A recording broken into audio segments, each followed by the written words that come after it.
अथ देव्या कवचम। ओम चंडी का देवी को नमस्कार है। मार्कंडेय जी ने कहा, पितामह, जो इस संसार में परम गोपनीय तथा मनुष्यों की सब प्रकार से रक्षा करने वाला है और जो अब तक आपने दूसरे किसी के सामने प्रकट नहीं किया हो, ऐसा कोई साधन मुझे बताइए। ब्रह्मा जी बोले, ब्राह्मण, ऐसा साधन तो एक देवी का कवच ही है, जो गोपनीय से भी परम गोपनीय, पवित्र तथा संपूर्ण प्राणियों का उपकार करने वाला है। महामुने, उसे श्रवण करो। देवी की 9 मूर्तियां हैं, जिन्हें नव दुर्गा कहते हैं। उनके पृथक पृथक नाम बतलाए जाते हैं। प्रथम नाम शैलपुत्री, दूसरी मूर्ति का नाम ब्रह्मचारिणी, तीसरा स्वरूप चंद्रघंटा के नाम से प्रसिद्ध है, चौथी मूर्ति को कुष्मांडा कहते हैं, पांचवी दुर्गा का नाम स्कंद माता है, देवी के छठे रूप को कात्यायनी कहते हैं, सातवां कालरात्रि और आठवां महागौरी के नाम से प्रसिद्ध है, नवी दुर्गा का नाम सिद्धिदात्री है। ये सब नाम सर्वज्ञ महामाया वेद भगवान के द्वारा ही प्रतिपादित हुए हैं। जो मनुष्य अग्नि में जल रहा हो, रणभूमि में शत्रुओं से घिर गया हो, विषम संकट में फंस गया हो तथा इस प्रकार भय से आतुर होकर जो भगवती दुर्गा की शरण में प्राप्त हुए हों, उनका कभी कोई अमंगल नहीं होता। युद्ध के समय संकट में पड़ने पर भी उनके ऊपर कोई विपत्ति नहीं दिखाई देती। उन्हें शोक, दुख और भय की प्राप्ति नहीं होती। जिन्होंने भक्तिपूर्वक देवी का स्मरण किया है, उनका निश्चय ही अभ्युदय होता है। देवेश्वरी, जो तुम्हारा चिंतन करते हैं, उनकी तुम निसंदेह रक्षा करती हो। चामुंडा देवी प्रेत पर आरूढ़ होती हैं, वाराही भैंसे पर सवारी करती हैं, ऐन्द्री का वाहन ऐरावत हाथी है, वैष्णवी देवी गरुड़ पर ही आसन जमाती है, माहेश्वरी वृषभ पर आरूढ़ होती है, कौमारी का वाहन मयूर है, भगवान विष्णु की प्रियतमा लक्ष्मी देवी कमल के आसन पर विराजमान है और हाथों में कमल धारण किए हुए हैं। वृषभ पर आरूढ़ ईश्वरी देवी ने श्वेत रूप धारण कर रखा है। ब्राह्मी देवी हंस पर बैठी हुई हैं और सब प्रकार के आभूषणों से विभूषित है। इस प्रकार ये सभी माताएं सब प्रकार की योग शक्तियों से संपन्न है। इनके सिवा और भी बहुत सी देवियां हैं, जो अनेक प्रकार के आभूषणों के शोभा से युक्त तथा नाना प्रकार के रत्नों से सुशोभित हैं। ये संपूर्ण देवियां क्रोध से भरी हुई हैं और भक्तों की रक्षा के लिए रथ पर बैठी दिखाई देती हैं। ये शंख, चक्र, गदा, शक्ति, हल और मूसल, खेटक और तोमर, परशु तथा पाश, कुंत और त्रिशूल एवं उत्तम सांग, धनुष आदि अस्त्र शस्त्र अपने हाथ में धारण करती हैं। दैत्यों के शरीर का नाश करना, भक्तों को अभय दान देना और देवताओं का कल्याण करना, यही उनके शस्त्र धारण का उद्देश्य है। महान रौद्रूप, अत्यंत घोर पराक्रम, महान बल और महान उत्साह वाली देवी, तुम महान भय का नाश करने वाली हो, तुम्हें नमस्कार है। तुम्हारी ओर देखना भी कठिन है। शत्रुओं का भय बढ़ाने वाले जगदम्बिके, मेरी रक्षा करो। पूर्व दिशा में ऐन्द्री, मेरी रक्षा करो। अग्नि कोण में अग्नि शक्ति है। दक्षिण दिशा में वाराही, नैऋत्य कोण में खड्गधारिणी, मेरी रक्षा करो। पश्चिम दिशा में वारुणी और वायव्य कोण में मृग पर सवारी करने वाली देवी मेरी उत्तर दिशा में कौमारी और ईशान कोण में शूलधारिणी देवी रक्षा करे। ब्राह्मणी, तुम ऊपर की ओर से मेरी रक्षा करो। वैष्णवी देवी नीचे की ओर से मेरी रक्षा करे। इसी प्रकार सबको अपना वाहन बनाने वाली चामुंडा देवी दसों दिशाओं में मेरी रक्षा करे। जया आगे से और विजया पीछे की ओर से मेरी रक्षा करे। वाम भाग में अजिता और दक्षिण भाग में अपराजिता रक्षा करे। उद्योतनी शिखा की रक्षा करे। उमा मेरे मस्तक पर विराजमान होकर रक्षा करे। ललाट में मालाधारी रक्षा करे और यशस्विनी देवी मेरी भावों का संरक्षण करे। भावों के मध्य भाग में त्रिनेत्रा और नथुनों की यमघंटा देवी रक्षा करे। दोनों नेत्रों के मध्य भाग में शंखनी और कानों में द्वारवासिनी रक्षा करे। कालिका देवी कपोलों की तथा भगवती सांकरी कानों के मूल भाग की रक्षा करे। नासिका में सुगंधा और ऊपर के ओठ में चर्चिका देवी रक्षा करे। नीचे के ओठ में अमृत कला तथा जिह्वा में सरस्वती देवी रक्षा करे। कौमारी दांतों की और चंडिका कंठ प्रदेश की रक्षा करे। चित्रघंटा गले की, घंटी की और महामाया तालु में रहकर रक्षा करे। कामाक्षी ढोढ़ी की और सर्वमंगला मेरी वाणी की रक्षा करे। भद्रकाली गिरवा में और धनुर्धरी पृष्ठ वंश में रहकर रक्षा करे। कंठ के बाहरी भाग में नीलग्रीवा और कंठ की नली में नलकुबरी रक्षा करे। दोनों कंधों में खड्गनी और मेरी दोनों भुजाओं की वज्रधारिणी रक्षा करे। दोनों हाथों में दंडनी और अंगुलियों में अंबिका रक्षा करे। शूलेश्वरी नखों की रक्षा करे। कुलेश्वरी में रहकर रक्षा करे। महादेवी दोनों स्तनों की और शोक विनाशिनी देवी मन की रक्षा करे।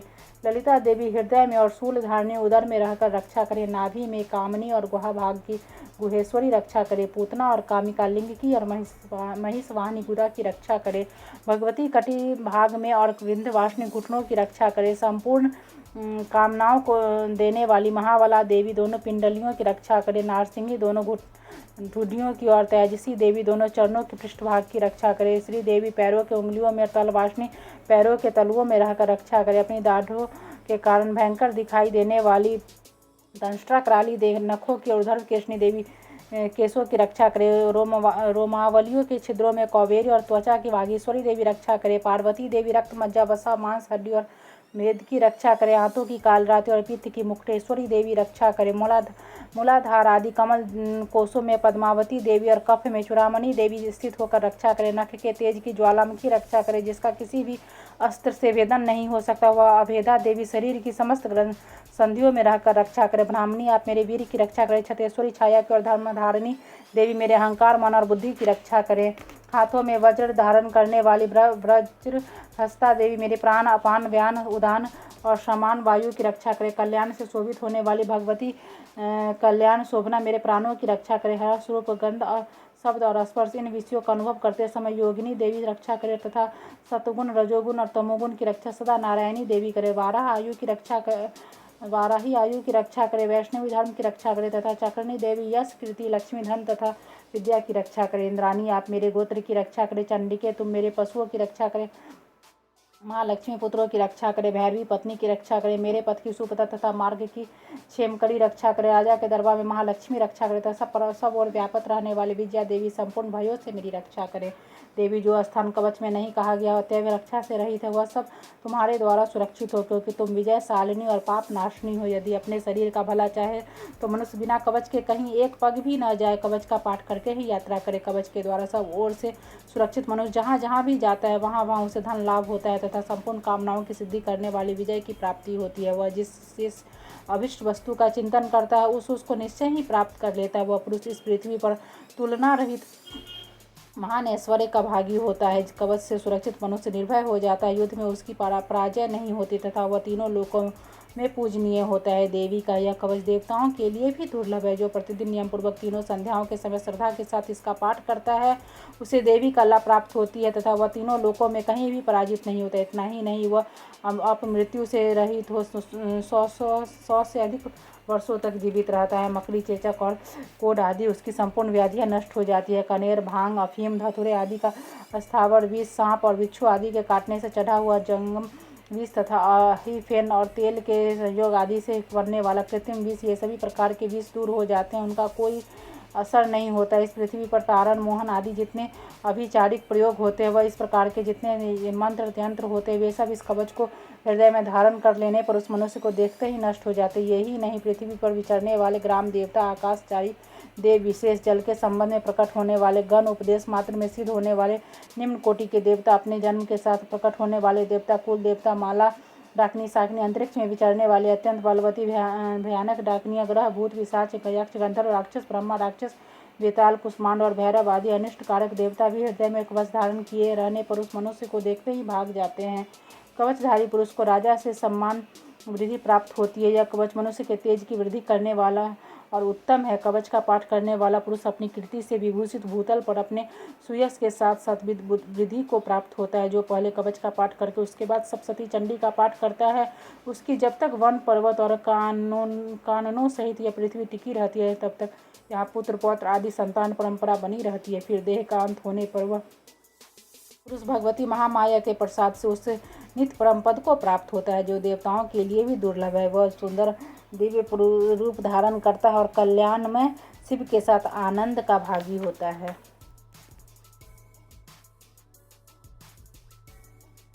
अथा अगला स्तोत्रम ओम चंडिका देवी को नमस्कार है। मार्केंडेय जी कहते हैं, जयंती, मंगला काली, भद्र काली, कपालिनी, दुर्गा, क्षमा, शिवा, धात्री, स्वाहा और स्वधा, इन नामों से प्रसिद्ध जगदम्बिके तुम्हें मेरा नमस्कार हो। देवी चामुंडा तुम्हारी जय हो। संपूर्ण प्राणियों की पीड़ा हरने वाली तुम्हारी जय हो। सब में व्यापित रहने वाली देवी तुम्हारी जय हो। कालरात्रि तुम्हें नमस्कार हो। मधु और कैटव को मारने वाली ब्रह्मा जी को वरदान देने वाली देवी तुम्हें नमस्कार हो। तुम मुझे रूप दो, जय दो, यश दो और काम क्रोध आदि शत्रुओं का नाश करो। महिषासुर का नाश करने वाली तथा भक्तों को सुख देने वाली देवी तुम्हें नमस्कार है। तुम रूप दो, जय दो, यश दो और काम क्रोध आदि शत्रुओं का नाश करो। रक्त बीज का वध और चंडमुंड का विनाश करने वाली देवी तुम रूप दो, जय दो, यश दो और काम क्रोध आदि शत्रुओं का नाश करो। शुंभ और निशुंभ तथा धूम्रलोचन का मर्दन करने वाली देवी तुम रूप दो, जय दो, यश दो और काम क्रोध आदि शत्रुओं का नाश करो। सबके द्वारा वंदित युगल चरणों वाली तथा संपूर्ण सौभाग्य प्रदान करने वाली देवी तुम रूप दो, जय दो, यश दो और काम क्रोध आदि शत्रुओं का नाश करो। देवी तुम्हारे रूप और चरित्र अचिंत्य है। तुम समस्त शत्रुओं का नाश करने वाली रूप दो, जय दो, यश दो और काम क्रोध आदि शत्रुओं का नाश करो। पापों को दूर करने वाली चंडिके तुम भक्ति पूर्वक तुम्हारे चरणों में सर्वदा मस्तक झुकाते हैं। उन्हें रूप दो, जय दो, यश दो और उनके काम क्रोध आदि शत्रुओं का नाश करो। रोगों का नाश करने वाली चंडिके जो भक्ति पूर्वक तुम्हारी स्तुति करते उन्हें रूप दो, जय दो, यश दो और उनके काम क्रोध आदि शत्रुओं का नाश करो। चंडिके इस संसार में जो भक्ति पूर्वक तुम्हारी पूजा करते उन्हें रूप दो, जय दो, यश दो उनके काम क्रोध आदि शत्रुओं का नाश करो। तुम सौभाग्य दो, आरोग्य दो, परम सुख दो, रूप दो, जय दो, यश दो और मेरे काम क्रोध आदि शत्रुओं का नाश करो। जो मुझसे द्वेष रखते उनका नाश और मेरे बल की वृद्धि करो। रूप दो, जय दो, यश दो और काम क्रोध आदि शत्रुओं का नाश करो। देवी मेरा कल्याण हो, मुझे उत्तम संपत्ति प्रदान करो। रूप दो, जय दो, यश दो और काम क्रोध आदि शत्रुओं का नाश करो। अंबिके देवता और असुर दोनों ही अपने माथे के मुकुट की मणियों को तुम्हारे चरणों पर खींचते रहते। तुम रूप दो, जय दो, यश दो और काम क्रोध आदि शत्रुओं का नाश करो। तुम अपने भक्त जन को विद्वान, यशस्वी और लक्ष्मीवान बनाते तथा रूप दो, जय दो, यश दो उनके काम क्रोध आदि शत्रुओं का नाश करो। प्रचंड दैत्यों के दर्प का दलन करने वाली चंडिके तुम शरणागत को रूप दो, जय दो, यश दो मेरे काम क्रोध आदि शत्रुओं का नाश करो। चतुर्मुख ब्रह्मा जी के द्वारा प्रशंसित चार भुजा धारिणी परमेश्वरी तुम रूप दो, जय दो, यश दो और काम क्रोध आदि शत्रुओं का नाश करो। देवी अंबिके भगवान विष्णु नित्य निरंतर भक्ति पूर्वक तुम्हारी स्तुति करते हैं। तुम रूप दो, जय दो, यश दो और काम क्रोध आदि शत्रुओं का नाश करो। हिमालय कन्या पार्वती के पति महादेव जी के द्वारा प्रशंसित होने वाली परमेश्वरी तुम रूप दो, जय दो, यश दो और काम क्रोध आदि शत्रुओं का नाश करो। सचीपति इंद्र के द्वारा सद्भाव से पूजित होने वाली परमेश्वरी तुम रूप दो, जय दो, यश दो और काम क्रोध आदि शत्रुओं का नाश करो। प्रचंड भुज दंडों वाले दैत्यों का घमंड चूर करने वाली देवी तुम रूप दो, जय दो, यश दो और काम क्रोध आदि शत्रुओं का नाश करो। देवी अंबिके तुम अपने भक्त जनों को सदा असीम आनंद प्रदान करती रहती हो। तुम मुझे रूप दो, जय दो, यश दो मेरे काम क्रोध आदि शत्रुओं का नाश करो। मन की इच्छा के अनुसार चलने वाली मनोहर पत्नी प्रदान करो, जो दुर्गम संसार सागर से तारने वाले तथा उत्तम कुल में उत्पन्न हुई। जो मनुष्य स्तोत्र का पाठ करके सप्तशती रूपी महास्तोत्र का पाठ करता है वह सप्तशती की जब संख्या से मिलने वाले श्रेष्ठ फल को प्राप्त होता है, साथ ही वह प्रचुर संपत्ति भी प्राप्त कर लेता है।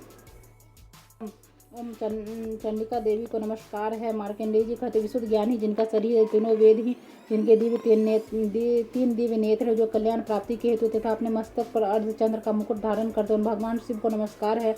मंत्रों का जो अभिकीलक है अर्थात मंत्रों की सिद्धि में विघ्न उपस्थित करने वाले साप रूपी कीलक का जो निवारण करने वाले उस सप्तशती स्तोत्र को संपूर्ण रूप से जानना चाहिए। यद्यपि सप्तशती के अतिरिक्त अन्य मंत्रों के जप में भी जो निरंतर लगा रहता है वह भी कल्याण का भागी होता है। उसके भी उच्चाटन आदि कर्म सिद्ध होते तथा उसे भी समस्त दुर्लभ वस्तुओं की प्राप्ति होती। तथापि जो अन्य मंत्रों का जप न करके केवल इस सप्तशती नामक स्तोत्र से ही देवी की स्तुति करते उन्हें स्तुति मात्र से ही सच्चिदानंद स्वरूपनी देवी सिद्ध हो जाती है। उन्हें अपने कार्य की सिद्धि के लिए मंत्र, औषधि तथा अन्य किसी साधन के उपयोग की आवश्यकता नहीं रहती। बिना जप के ही उनके उच्चाटन आदि समस्त वैचारिक कर्म सिद्ध हो जाते हैं।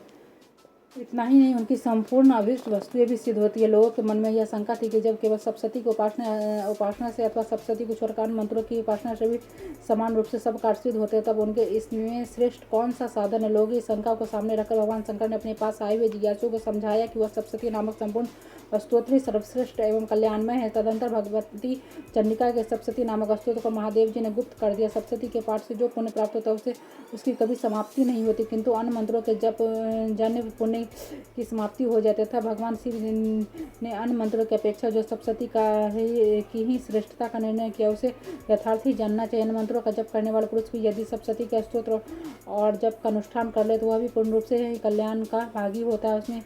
इसमें तनिक भी संदेह नहीं। जो साधक के कृष्ण पक्ष की चतुर्दशी अथवा अष्टमी को एकाग्रचित होकर भगवती की सेवा में अपना सर्वस्व समर्पित कर देता है और फिर उसे प्रसाद रूप से ग्रहण करता है तो उसी पर भगवती प्रसन्न होती है, अन्यथा उसकी प्रसन्नता नहीं प्राप्त होती। इस प्रकार सिद्धि के प्रतिबंध रूप कीलक के द्वारा महादेव जी ने इस स्तोत्र को कीलित कर रखा है, जो पूर्वोक्त रीति से निष्क्रियन करके सप्तशती स्तोत्र का प्रतिदिन स्पष्ट उच्चारण पूर्वक पाठ करता हुआ मनुष्य सिद्ध हो जाता है।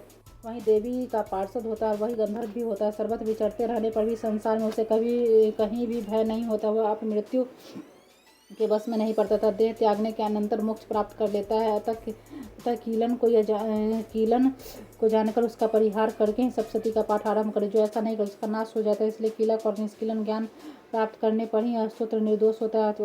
और विद्वान पुरुष इस निर्दोष स्तोत्र का पाठ आरंभ करते हैं।